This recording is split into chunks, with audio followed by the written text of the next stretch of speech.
Europe 1. Jean-Marc Morandini, arrêtez avec moi. Avec cette question qu'on vous pose ce matin, avez-vous le sentiment que les stars américaines sont protégées? Si on se pose cette question ce matin, c'est après les révélations ce week-end dans le New York Post, des révélations selon lesquelles Woody Allen aurait sexuellement abusé de sa fille adoptive. Une affaire qui en rappelle une autre, celle de Roman Polanski, qui peut également rappeler l'affaire Michael Jackson. Alors la justice est-elle la même pour les personnalités et les anonymes, en particulier aux États-Unis? On en débat ce matin avec en studio nos deux invités, Ludovic Jérôme Gombaud, bonjour.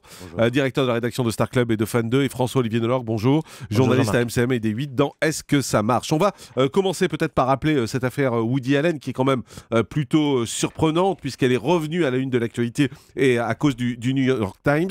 Ludovic Jérôme Gombaud, vous pouvez nous rappeler un peu quelles sont les accusations qui pèsent de façon encore plus forte, on va dire, depuis ce week-end sur Woody Allen? Oui, bien sûr, des accusations très très graves qui viennent de sa fille de 28 ans aujourd'hui, Dylan Farrow.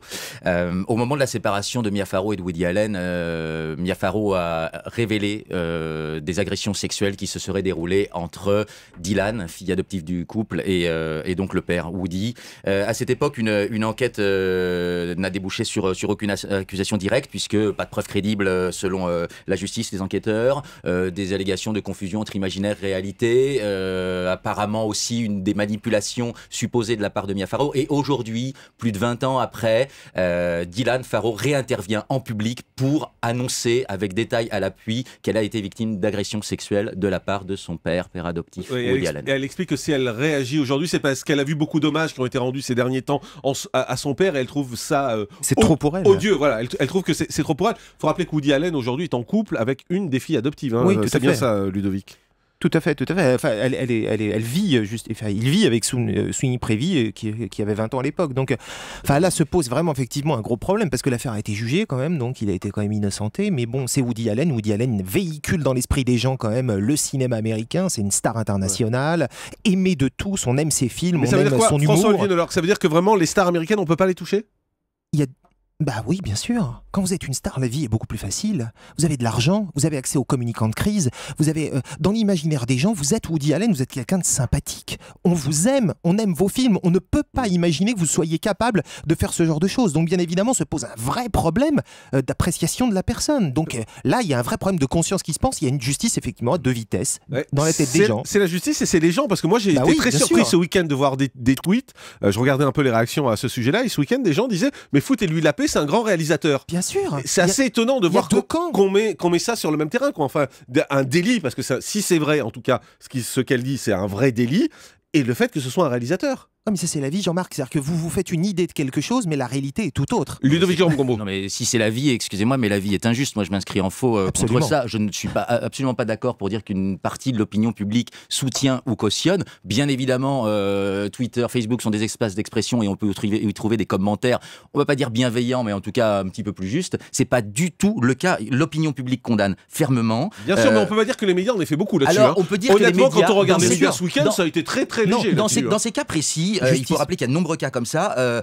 Si l'opinion publique a un énorme sentiment d'injustice, parfois les médias sont ambigus. Cette ambiguïté n'a pas sa place et il faut rappeler quand même qu'un crime est un crime. Dans le cas de l'affaire de Woody Allen, aujourd'hui il n'y a pas de jugement, donc on ne peut pas en parler, mais il y a des cas préalables comme l'affaire Jackson, comme l'affaire Roman Polanski, comme les affaires R. Kelly. Ça a mis du temps, ça a mis des années avant qu'on en parle. 10, 20, 30 ans. Quand c'est des anonymes, on voit quasiment les arrestations devant les caméras, on voit des reportages là-dessus. Là c'est quand même des monstres sacrés, mais c'est vrai que c'est retenu. On a le sentiment qu'on se retient parce que c'est des grands. C'est difficile d'accepter que Woody Allen puisse être ce genre de monstre. Donc bien évidemment, dans la tête des gens, c'est un mythe qui s'effondre peut-être. Dans la tête de certains médias, François-Olivier, si vous permettez, pas mais dans la public, tête des gens. Si, bien sûr. Enfin, les gens sont intelligents, évidemment, on a du mal à salir une idole qu'on a soi-même portée au pinacle. C'est peut-être comme se renier, et c'est comme renier une figure modèle. Mais aux États-Unis, c'est ce qui s'est passé dans une affaire absolument ahurissante, qui est celle de R. Kelly, le rappeur américain. Alors, pas seulement le bad boy, le lascar de base. Faut rappeler ce que c'est. Alors, R. Kelly, rappeur américain, ce gars qui est accusé par la justice, enfin, on trouve des dossiers, des vidéos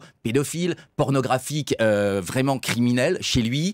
Un journaliste qui s'appelle Jim, enfin peu importe, l'attaque devant vraiment dans des grandes tribunes médiatiques, la presse, la télé, et les médias ne suivent pas. Et pourtant, R. Kelly, et là c'est difficile de dissocier le bonhomme et son œuvre, d'abord se marie avec Aaliyah, elle a 15 ans, 18 ans sur ses papiers d'identité, il compose un album dans lequel les textes sont plus qu'explicites, même plusieurs albums, notamment un album qui s'intitule L'âge, ça n'est qu'un chiffre. Enfin, c'est juste hallucinant et on se demande comment les médias ne se sont pas au minimum acharnés contre ce gars. Bah oui, parce qu'ils ont réfléchi tout simplement. Et donc il y a la présomption d'innocence. Donc tant qu'il n'est pas condamné, il, quand même. On a l'impression que la présomption d'innocence est plus forte pour les stars que pour les anonymes. Totalement, quand même. ça, c'est une vraie c'est injustice, assez vrai. Jean-Marc, vous Ça, avez raison, ça, c'est très assez juste. vrai. Parce que vous avez beaucoup d'argent, vous êtes connu, la vie est quand même beaucoup plus facile. C'est vrai que le commun des mortels, vous êtes tout d'un coup moins.